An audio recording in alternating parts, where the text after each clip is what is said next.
পদ্মিনী একাদশী ব্রতের ব্রত মাহাত্ম্য কথা এবং সারা বিশ্বের পালনের সঠিক সময়সূচি। হরে কৃষ্ণ। সুপ্রিয় ভক্তবৃন্দ, এখন আমরা পদ্মিনী একাদশী ব্রতের ব্রত মাহাত্ম্য কথা শ্রবণ করব এবং ভিডিও শেষে সারা বিশ্বের পালনের সঠিক সময়সূচি জানিয়ে দিব। স্মার্তগণ পুরুষোত্তম মাস বা অধিমাসকে মল মাস বলে এই মাসে সমস্ত শুভকার্য পরিত্যাগ করে থাকেন, কিন্তু ভগবান শ্রীকৃষ্ণ এই মাসকে পারমার্থিক মঙ্গলের জন্য অন্য সকল মাস থেকে সর্বশ্রেষ্ঠ বলে নির্ণয় করেছেন। তিনি নিজের নাম অনুসারে এই মাসের নাম পুরুষোত্তম মাস রেখেছেন। যুধিষ্ঠির বললেন, হে জনার্দন, আমি বহু ধর্ম ও ব্রতের কথা শুনেছি। এখন পুরুষোত্তম মাসে সর্বপাপ বিনাশিনী ও পুণ্যদায়িনী শুক্লপক্ষিয়া পদ্মিনী একাদশীর কথা আমার কাছে বর্ণনা করুন, যা শ্রবণ করলে পরম পদ প্রাপ্ত হওয়া যায়। ভগবান শ্রীকৃষ্ণ বললেন, দশমীর দিন থেকেই এই ব্রতে শুরু হয়। কাঁসার পাত্রে ভোজন, মসুর, ছোলা, শাক এবং অপরের অন্ন, আমিষ দশমীর দিন বর্জন করতে হয়। পরের দিন প্রাতকৃতের পর সুগন্ধি, ধূপ, দীপ, চন্দনাদি দিয়ে ভগবানের পূজা করতে হয়। রাত্রিতে জাগ্রত থেকে ভগবানের নাম গুণকীর্তন করতে হয়। এখন এই ব্রতের একটি ইতিহাস আপনার মনোরঞ্জনের জন্য পাঠ করছি। পূর্বে পুলস্ত্য মুনি দেবর্ষি নারদকে এই ইতিহাস বর্ণনা করেছিলেন। এক সময় রাজা কার্তবীর্য লঙ্কাপতি রাবণকে পরাজিত করে তার কারাগারে বন্দি করে রাখে। পুলস্ত্য মুনি রাজার কাছে রাবণের মুক্তি প্রার্থনা করেন। মুনির আজ্ঞায় রাজা রাবণকে মুক্ত করেন। এই আশ্চর্যজনক কথা শুনে নারদ পুলস্ত্য মুনিকে জিজ্ঞাসা করেন, হে মুনিবর, ইন্দ্রসহ সকল দেবতা যখন রাবণের কাছে পরাজিত হলেন, রাজা কার্তবীর্য কিভাবে রাবণকে পরাজিত করলেন? পুলস্ত্য মুনি তখন নারদের কাছে কার্তবীর্যের জন্মরহস্য বর্ণনা করেন।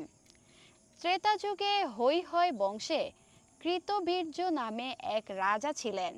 মহিষ্মতিপুরে তার রাজধানী ছিল। রাজার 1000 পত্নী ছিল, কিন্তু রাজ্যভার গ্রহণ করার মতো কোনো পুত্রলাভ তার ভাগ্যে হয়নি। দেবতাদের আরাধনাতেও সুফল মেলেনি তার। অবশেষে সাধুদের আজ্ঞানুসারে বিভিন্ন ব্রত পালন করলেন, তথাপি রাজা ছিলেন অপুত্রক। মন্ত্রীর ওপর রাজ্যভার অর্পণ করে তপস্যায় যাবেন বলে স্থির করলেন রাজা। রানী মহারাজ হরিশ্চন্দ্রের কন্যা পদ্মিনী ছিলেন অত্যন্ত প্রতিব্রতা।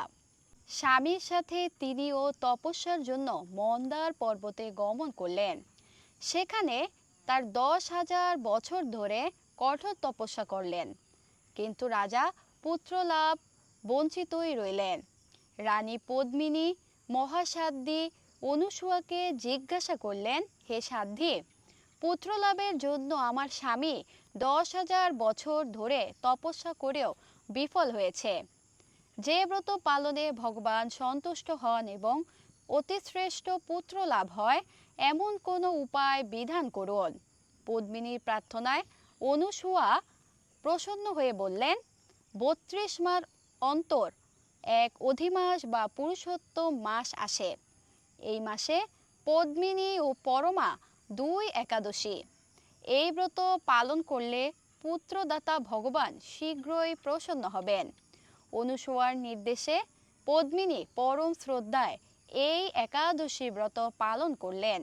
সেই ব্রতে সন্তুষ্ট হয়ে স্বয়ং ভগবান গরুর বাহনে আরোহণ করে পদ্মিনীর সম্মুখে উপস্থিত হলেন। ভগবান বললেন, হে ভদ্রে, আমি প্রসন্ন হয়েছি। পুরুষোত্তম মাসের একাদশী আমার পরম প্রিয়। তুমি সেই ব্রত যথাযথভাবে পালন করেছ, তাই আমি ভগবানের ইচ্ছা পূরণ রূপ বর প্রদান করব। ভগবানের স্তব করে রানী বললেন, হে ভগবান, আমার স্বামীকে আপনি বর দান করুন। ভগবান তখন রাজার কাছে এসে বললেন, হে রাজেন্দ্র, আপনার অভিলাষিত বর প্রার্থনা করুন।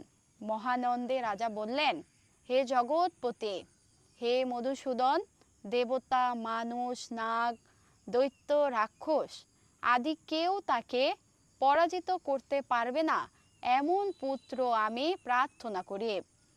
রাজার প্রার্থনা শুনে বরদান করে ভগবান অন্তর্হিত হলেন। রাজা পত্নী সহ রাজ্যে ফিরে এলেন। যথাসময়ে রানী পদ্মিনীর গর্ভে মহাবলশালী এক পুত্রের জন্ম হয়।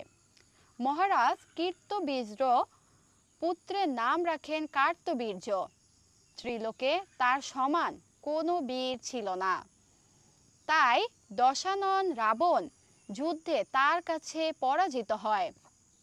শ্রীকৃষ্ণ বললেন, হে মহারাজ, এই ব্রত যিনি পালন করবেন তিনি ভগবান শ্রীহরি শ্রীপাদপদ্মে অহেতুকী ভক্তি লাভ করবেন। শ্রীকৃষ্ণের উপদেশে ধর্মরাজ সপরিবারে এই একাদশী ব্রত পালন করেন। যিনি এই ব্রত মাহাত্ম্য কথা পাঠ ও শ্রবণ করেন তিনি বহু পুণ্য লাভ করেন। সুপ্রিয় ভক্তবৃন্দ, আপনারা সকলেই এই পদ্মিনী একাদশী ব্রত পালন করুন।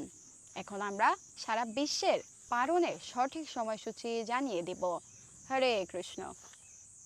বাংলাদেশ, ভারতের পশ্চিমবঙ্গ, আসাম, ত্রিপুরা, দিল্লি, মুম্বাই, চেন্নাই, বৃন্দাবন, উড়িষ্যা, ভুবনেশ্বর সহ ভারতের সকল স্থান, মালয়েশিয়া, সিঙ্গাপুর সহ এশিয়া মহাদেশের সকল দেশ, দুবাই, কাতার, কুয়েত সহ মধ্যপ্রাচ্যের সকল দেশ, ইউরোপের সকল দেশ এবং আমেরিকা, কানাডার বিভিন্ন স্থান এবং বিশ্বের সকল দেশের পালনের সঠিক সময়সূচি আমরা প্রদান করছি। আপনি আপনার বসবাসের স্থানের সঠিক সময়সূচি সংগ্রহ করে নিন। যদি আপনি আপনার বসবাসের স্থানের সঠিক সময়সূচি খুঁজে না পান তাহলে আমাদেরকে কমেন্টে জানান। আমরা আপনাকে আপনার বসবাসের স্থানের সঠিক সময়সূচি জানিয়ে দিব। সকলেই একাদশী ব্রত পালন করুন। প্রতি মাসে দুইটি পক্ষ, একটি শুক্লপক্ষ আর একটি কৃষ্ণপক্ষ, এই দুইটি পক্ষের একাদশী ব্রত আমাদেরকে পালন করতে হবে। একাদশী ব্রত ভগবানের অত্যন্ত প্রিয়। একাদশীতে আপনারা তুলসী মূলে জল সিঞ্চন করবেন, 4 বার তুলসী পরিক্রমা করবেন, ভগবানের চরণে অধিক সংখ্যক তুলসী পত্র এবং পুষ্প অর্পণ করবেন। একাদশীতে ভগবদ্গীতা থেকে শ্লোক অধ্যয়ন করবেন, অধিক সংখ্যক হরে কৃষ্ণ মহামন্ত্র জপ কীর্তন করবেন। এভাবে একাদশী ব্রতটি নিষ্ঠার সহিত পালন করবেন।